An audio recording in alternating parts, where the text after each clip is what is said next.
Look, this is issue in relation to when the traditional master trust might not in fact be entirely commercial is probably very similar to many other issues in this area, in so much as there's a myriad of reasons why it might not be entirely sensible. Three common themes that I'd probably encourage people to keep an eye out for would be, firstly, that the overall value of the estate just doesn't justify any form of testamentary trust.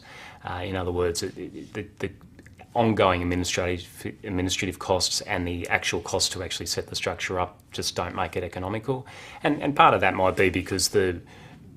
will makers are ultimately wanting to spend the kids' inheritance, so that they're actually going to make sure that it's all gone in the first place. So that would be the first category. The second category would be what we would sort of describe as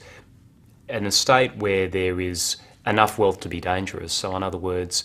and not wanting to put any actual numbers around it, but if there are, say, ultimately 3 or 4 children that are going to take a benefit, but the overall portfolio of the estate makes it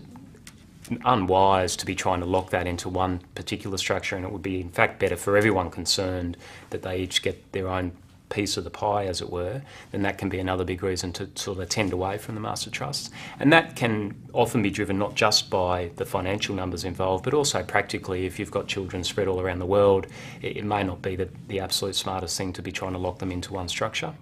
And then the third big reason tends to be actually at the other end of the scale, where you've got significant wealth involved, serious wealth involved, and you've got the will makers sitting there and saying, well, look, at the end of the day, while we're very happy to have a master trust as a big part of what we're trying to achieve here, we need to be able to allocate some money off directly to the ultimate beneficiaries so that they actually can have something they can touch and feel,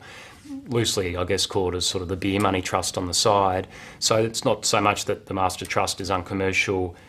overall, it's more that if you only had a master trust, that would be an unwise way to go in that particular set of circumstances.